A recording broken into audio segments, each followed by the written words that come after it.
Live from Southwest Florida's news leader, this is Wink News at 6:30. Remembering our fallen heroes, Southwest Florida honors those who made the ultimate sacrifice. Plus, SunPass woes. One family from Cape Coral faces a large amount of bills.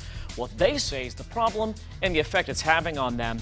And making the day for a child with special needs a bit brighter. How strangers change things after thieves made off with his bike. Memorial Day is the day that we honor those who serve their country, and all across Southwest Florida, a number of parades and ceremonies were held throughout the day.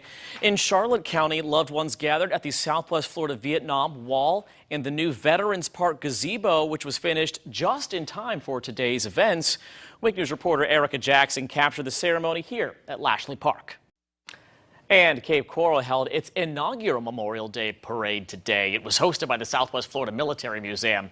We met one person taking part, 8-year-old Adrian Lanes, who wants to become a soldier himself. He proudly wore a uniform in the parade, his young aspirations catching the attention of several veterans, including Sergio Lawrence. The parade made its way down Cape Coral Parkway this afternoon. Two local veterans led that parade, and more than 50 local organizations took part. And people gathered at Riverside Park this morning in Bonita Springs for their annual Memorial Day event.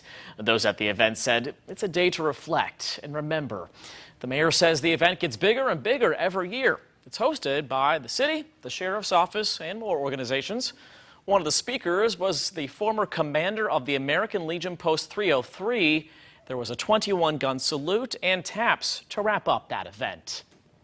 Well, this family in Cape Coral, they are facing more than $600 in citations from Florida, and it all stems from SunPass. Brandon Kielholtz moved to Cape Coral last year. He says the toll citation started around November, even though his SunPass was signed up to automatically reload. The bills kept adding up, and the total came to $3,000. He went to court and got that knocked down, and now he's less than 90 days left to pay, or he could lose his license. We reached out to FDOT for answers, and they say they have contacted their resolution team, and someone would be in contact with that family. So far, they say, though, they haven't been contacted. Tonight, investigators are trying to figure out what started this car fire at State Road 82 in Rue LeBeau in Lehigh Acres. It shut down the road for a short time. This man is facing charges for taking a golf cart on a joyride inside a gated community in Collier County. Deputies say he stole it to commit a series of crimes. This all happened in East Naples along Grouper Drive near US 41. Investigators say Timothy Halowski stole fishing poles and keys belonging to two people in this community. Those who live here credit the tight-knit community for catching him. As of right now, there's no bond set for Halowski. He's due in court on June 17th and faces 8 charges ranging from drug possession to grand theft. When talking about hurricane season, you often hear that you need to have a plan. Now imagine if your plan also had to incorporate caring for 100 or so others. Yeah, nursing and assisted living facilities have a state mandate to keep the air conditioning on after a dozen people died from heat exposure at this home in Hollywood following Hurricane Irma.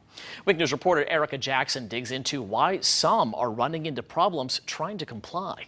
The assisted living and nursing homes were supposed to implement all of their plans by June of last year, with an extension through January 1st. A spokesperson for ACA says facilities like Solaris are still in compliance just as long as they requested an extension and have a backup plan like a temporary generator or evacuation plan. Governor Ron DeSantis' Florida delegation to Israel got off to an early start this morning. Today, the governor joined Space Florida and the Israel Space Agency for a historic event. The two agencies agreed to collaborate more on research in areas like bioagriculture and water issues, and provide more opportunities for students interested in science, technology, engineering, and math. Governor DeSantis also made a deal between Florida Atlantic University and a university in Israel. The two schools will develop exchange opportunities for scholars and students and research together. A 10-year-old boy with autism, he's all smiles tonight. Someone stole his tricycle last week, but thanks to one group of volunteers, he now has a new trike. Wink News reporter Jerica of Altiera shows us how the boy wasted no time going for a ride. That's so great to see. Now, Bikes for Tykes operates strictly with volunteers and donations. Last year, they handed out more than 1,300 bikes to the community. The Rodriguez family tells us they are very grateful for that group. Wink News, the Weather Authority. Well, in Naples, you tied a record set at 94 degrees earlier today. Tomorrow, we could see the same numbers here across Southwest Florida. I'll have those details coming up. Plus, hundreds spend Memorial Day with barbecue, family, and the beach. We'll take you to Fort Myers Beach, where the year's time has made quite a difference. And a fresh start for veterans, how one nonprofit is helping military members readjust to life at home in Southwest Florida.